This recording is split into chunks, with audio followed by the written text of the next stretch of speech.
Communiqué du Conseil des ministres du 15 mars 2023. Le Conseil des ministres s'est réuni ce mercredi 15 mars 2023 sous la présidence de son Excellence M. Faure Essosimna Gnassingbé, président de la République. Le Conseil a examiné 2 projets de décret et écouté 5 communications. Au titre des projets de décret, le Conseil a examiné et adopté le projet de décret relatif au mécanisme de gestion du carbone. Pour faire face au changement climatique, dû notamment à l'augmentation de la température mondiale, il a été institué au plan international un mécanisme d'incitation sous forme d'échange monétaire des droits d'émission de gaz à effet de serre exprimés en tonnes équivalent carbone. Ce mécanisme de gestion du carbone constitue une opportunité pour mobiliser les financements en vue de renforcer la résilience des populations face au changement climatique. L'adoption de ce texte, qui fixe les règles relatives au mécanisme de gestion du carbone, permettra de stimuler le stockage du carbone tout en contribuant au respect des engagements internationaux du Togo en matière de réduction d'émissions de gaz à effet de serre. Le Conseil a ensuite examiné un projet de décret portant création, attribution, organisation et fonctionnement de l'Observatoire national du dividende démographique. Dans la perspective d'une meilleure exploitation du dividende démographique, au Togo, il a été initié un projet de mise en place de l'Observatoire national du dividende démographique qui représente un outil de veille informationnelle. Le dividende démographique peut être défini comme l'accroissement de la richesse par habitant résultant de l'augmentation de la part de la population active. Il intervient en raison notamment de changement de la structure par âge et de l'amélioration de la productivité conditionnée par des investissements dans la santé, l'autonomisation de la femme, l'éducation et l'emploi des jeunes. La mise en place de cet observatoire national permettra d'affiner les analyses démographiques en lien avec les projets et programmes de la feuille de route gouvernementale 2020-2025. Au titre des communications, le Conseil a écouté une première communication relative à l'actualisation du mécanisme national d'alerte précoce et de réponse aux risques sécuritaires présentée par le ministre de la Sécurité et de la Protection civile. Dans un contexte sous-régional marqué entre autres par la montée de l'extrémisme violent et du terrorisme, le Togo s'est engagé dans un processus de mise à jour de son mécanisme national d'alerte précoce et de réponse aux risques sécuritaires. La communication vise à rendre compte au Conseil des actions entreprises dans le cadre du renforcement de ce mécanisme d'alerte afin de l'adapter à l'évolution du contexte sécuritaire. Le Conseil a écouté une deuxième communication relative à la carte scolaire présentée par le ministre des Enseignements primaires, secondaires, techniques et de l'artisanat. Cette communication a pour objet de rendre compte de l'état actuel de la carte scolaire, de la phase pilote de son actualisation et de la simulation des besoins futurs en matière d'infrastructures scolaires et d'enseignants. En effet, en 2021-2022, le Togo a enregistré au préscolaire, tous ordres confondus, un total de 228 233 inscrits, dont 51% de filles.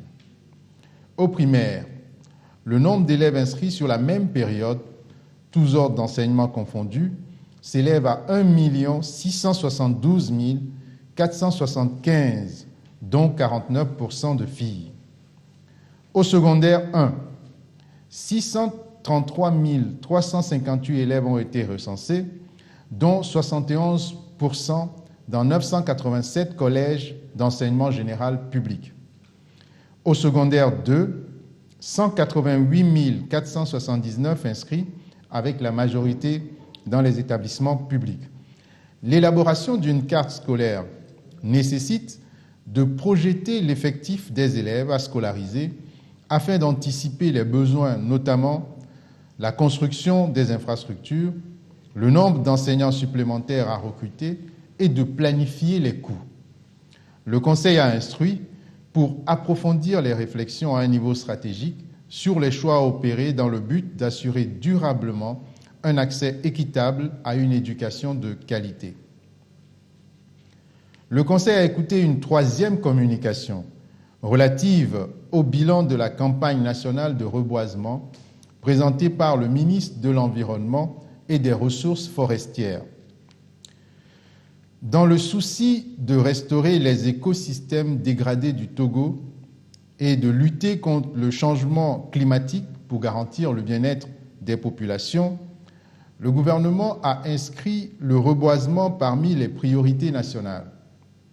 La stratégie de mobilisation des acteurs adoptée pour le compte de la campagne nationale de reboisement 2022 a conduit au reboisement de 5 207 250 plants sur 8 256 hectares contre 3 300 000 plants sur une superficie de 4 500 hectares pour la campagne 2021.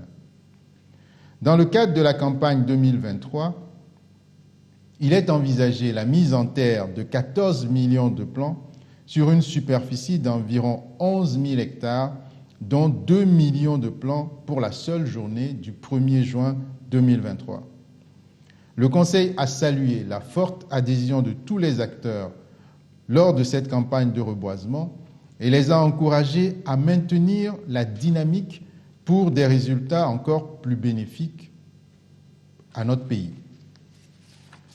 Le Conseil a écouté une quatrième communication relative aux résultats du port autonome de Lomé de 2018 à 2022, présentée par le ministre de l'Économie maritime, de la Pêche et de la Protection côtière. Cette communication vise à présenter les améliorations significatives intervenues dans les performances opérationnelles et financières du port autonome de Lomé de 2018 à 2022. En effet, depuis plusieurs années, le gouvernement s'est engagé dans un ambitieux programme de modernisation des infrastructures et des services du port autonome de Lomé. Sur la période 2018-2022, la desserte maritime globale a augmenté, le trafic global a connu une croissance de 34,6%, passant de 22 millions de tonnes à près de 30 millions de tonnes. En outre, le port autonome de Lomé est classé 4e en termes de trafic conteneur en Afrique. Saluant les résultats encourageants obtenus, le Conseil a attiré l'attention sur la nécessité de poursuivre l'amélioration des services offerts aux clients du port afin de conserver la compétitivité et le leadership de notre pays en tant que hub logistique conformément aux ambitions de la feuille de route gouvernementale. Le Conseil a écouté une dernière communication relative au projet de professionnalisation du football togolais présenté par le ministre des Sports et des Loisirs. Cette communication a mis l'accent sur la nécessité de la professionnalisation du football togolais à travers une meilleure organisation des équipes, une amélioration des infrastructures et la création de nouvelles normes de gestion économique. Ces réformes s'inscrivent dans la volonté du gouvernement de faire du sport en général et du football en particulier un vecteur de création de richesse et de cohésion sociale. Le Conseil a instruit pour la poursuite des réflexions afin d'envisager la mise en œuvre à travers une phase pilote permettant de mieux définir les conditions de réussite de la professionnalisation au bénéfice du football national. Fait à Lomé le 15 mars 2023, le Conseil des ministres.